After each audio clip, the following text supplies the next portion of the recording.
Well. Hashtag free Balogun seems to have worked its magic, and Flow Balogun will be available for the US versus Belgium tomorrow night. This is huge news. Huge news. Now, I'm going to approach this first from a USMNT and American fan view, right? Like, I'm happy as an American, as a USMNT fan, our best player will be able to play. And that's the end of that story, right?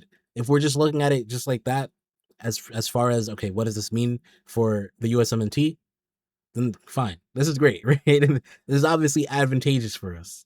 I cannot lie that I am happy that we will have a better chance versus Belgium. Now, I'm going to approach this from a football fan point of view. This is absolutely dangerous for the game. And I don't care what you call it, this is surely corruption. This is surely corruption. And I know the memes are gonna fly and say, well, I like corruption when I'm a part of it. If I'm involved, then corruption's good. Right? I get it. It's all fun, it's all jokes, guys. But when we talk about what this means for the future of football, this is actually incredibly bad, okay? Because not only is it corruption, but it is adding on to the precedent that red cards will mean less in the future and that especially when you talk about, teams with power, right? Federations with power like France and Portugal and the US now, like these federations are going to have so much power to make these red cards mean as little as possible in international football. On top of all of that, I already know that this precedent was first set with Ronaldo, right? Versus Ireland. He had a red card, 3-match ban. He only served one of those banned matches. And then the other two, they basically deferred it to be served throughout the year, right? You can serve it anytime throughout the next year. However, Ronaldo will be retiring from Portugal after the World Cup. So he will never serve those 2 matches that he was supposed to serve, right? So now, because of that, Portugal have had Ronaldo, for their 4 games so far, and he should have been banned for 2 of them, right? But now I think with this Balogun case, they probably said, okay, well, you did it for Ronaldo. Surely you can do it for Balogun. And let's not also act like a certain La Casablanca didn't make that call. That call to pressure, Infantino and FIFA to say, hey, let's look at this red card, right? So when I take all that into account, I'm very scared for what this means for football because not only is this dangerous as far as, making red cards mean less, and I think the power that federations will have, especially, elite, powerful, historic federations, right? Like the big, 5, 6, 7 of them. But also, if this gets into and leaks into, which I think it will, if it ends up leaking into club football, right? Or even before then, leaking into confederations like in the Euro or Nations League or CONCACAF Gold Cup, Copa America, right? AFCON. You can see that happening. I can see it happening now, where they're going to start letting federations do this within their own regions, and that is not good. Okay, because as a fan, even before as a fan, it is just the integrity of the sport is called into question. But then, can you imagine yourself as a fan?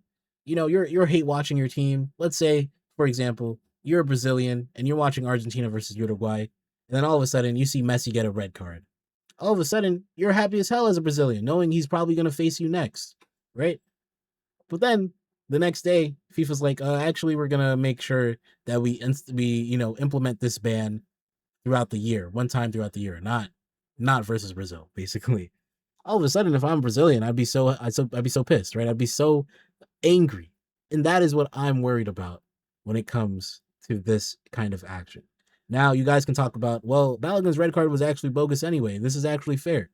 Maybe so, right? Especially when you consider the consistency of refereeing in this tournament, that Balogun red card seemed pretty abnormal considering the threshold of refereeing and physicality that we've seen so far in the World Cup. However, it is still football. This margin of error is built into the sport. Human error is built into the sport. You know what is not built into the sport?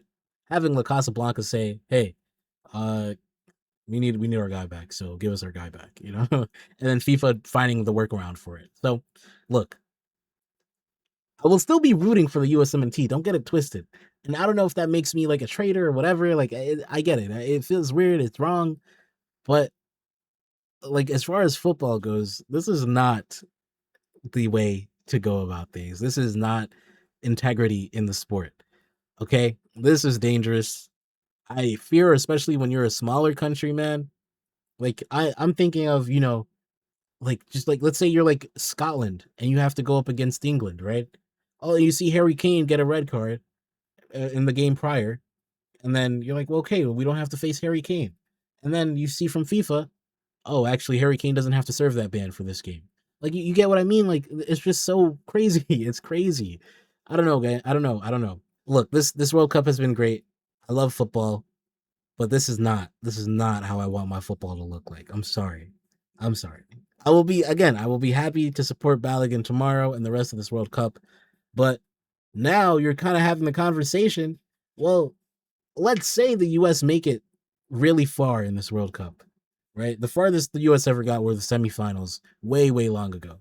But outside of that, this would probably be the best World Cup the US has had if we get, to the quarterfinals, maybe the semifinals, right? Ever, considering the level of competition and how good the team's playing and all that stuff, right? Is it not tainted, this journey? Does it not become tainted? Does the US's World Cup not become tainted with this, decision? All the success that the US has, does it not become tainted? Does it not have an asterisk on it now? You know what I mean? Now it'll be like if the US make a historic run, oh well, you guys only had that historic run because La Casablanca was able to call Infantino and get you guys a bailout for Balogun. You know what I mean? Like, it just completely changes the complexion of the achievements that the US, or the potential achievements of the US, in this World Cup. So I don't know. You guys let me know what your thoughts are on it, man. Look, I'm very torn because, yes, as a USMNT fan, hell yeah, the rules are in my favor. Let's get advantageous. But as a fan of football, we know this is not correct. This is not right. This is wrong. The integrity is clearly being sacrificed with this decision. You guys let me know what you think, man. Put it down in the comments. Thank you guys so much for watching. Thank you. Make sure you guys follow, like, and subscribe. Shout out to all the new subscribers coming. Welcome to the channel. We're on the road to 3K, man. Only 100 subs away, basically. Keep subbing, man. Thank you guys so much for watching. It's been your boy, Ollie Footy. Until next time, we out.